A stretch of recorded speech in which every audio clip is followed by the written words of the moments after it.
What do you think Kika's priorities should be in the future?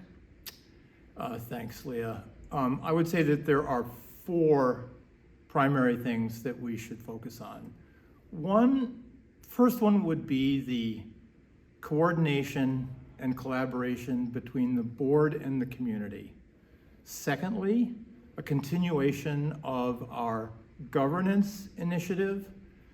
Thirdly, to focus on infrastructure and amenities. And the fourth priority would be nature.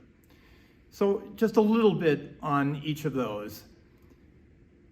We are blessed with a very thoughtful, very creative community, and I would like to see the board be more effective at involving the community in decision-making, in issue identification, in problem solving.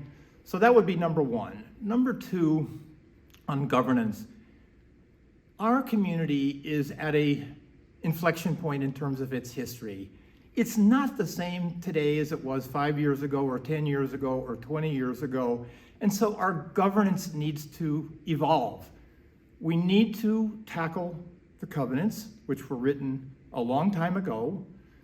We need to think about the structure of the board, including perhaps how many people are on the board.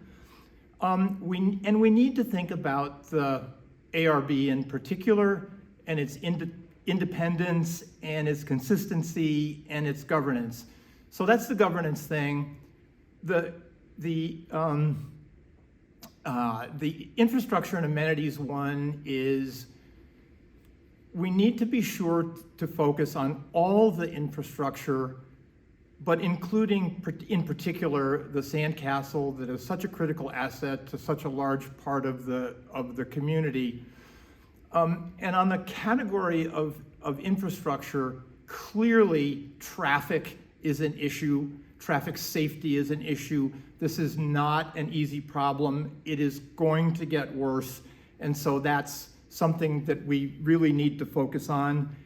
And fourthly, one of the reasons that we all enjoy living here is nature. And we need to do a good job of protecting the environment, protecting bird life, protecting the flora and fauna. So I would say those would be the top four priorities that I would hope the new board would focus on. If you could lead a task force looking into any single issue that Kiowa or the community association faces, what issue would you choose and why? Yeah, so that's a good question, and it's a hard question. My background is in finance, but on the other hand, I've managed a lot of people. I've run a couple of businesses, so I don't necessarily think that finance is the only place where I could serve a useful role.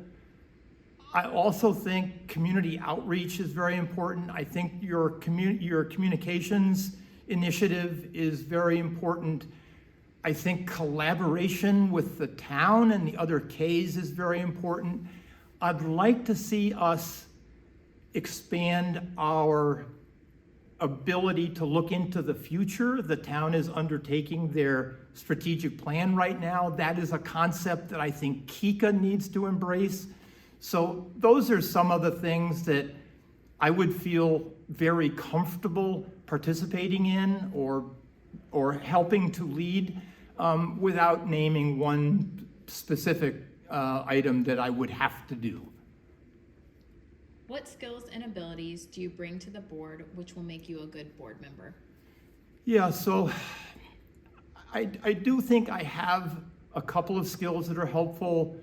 I think I do have some analytical skills. I think I do have an eagerness and ability to drill into topics and understand what's really at stake. But I think more than the skills themselves is empathy. I have a very strong attachment to the community. We have come to Kiowa literally for 40 years. The one thing that surprised us when we became full-time residents was how interesting and well-informed and talented the community is. So being empathetic about the community and representing the community, I think is super critical. I also think I have a heavy dose of humility. I'm not the perfect person, but no one will outwork me. So I guess that's how I would answer that question. The most recent 2023 member survey expressed dissatisfaction with the board's effectiveness together. How would you alleviate concerns related to this? Right. So anyone who has ever worked on an HOA board or a community association board, as I have in the past, knows it's a very hard lift. It's not entirely clear why those are so hard, but they are. So kudos to the present and past board members for serving in that capacity. It's not easy, and I recognize it's not easy. But if I were to mention a couple of things, it would be, first, check your ego at the door. Many of us have done what we think are important things in the past, but that's not really relevant. What's relevant is being effective today and keeping in mind that we represent the entire community. So that would be kind of my number one item. The next thing I would say is, don't let perfect get in the way of good.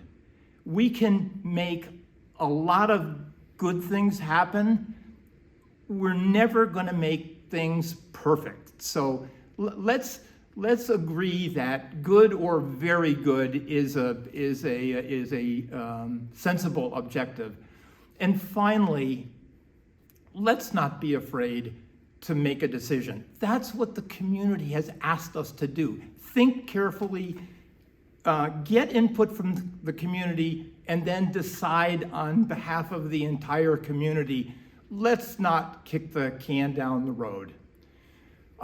Finally, in wrapping up, I wanted to say a couple of things. So I've had the opportunity over the last several years to work closely with Shannon and her staff, 105 people thereabouts, and they do a great job. They work very hard, and I think it's important to say that we all should be appreciative and supportive of the staff. After all, they actually run the show here, and we should both appreciate that and be supportive of that.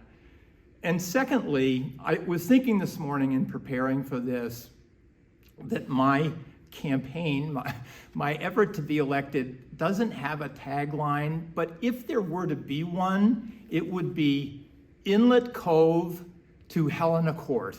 And by that, I mean, if elected, I would really intend to represent the entire community with all its different parts and interests and outlooks, and I would love to get input and assistance and ideas from the entirety of the community. So that's my story.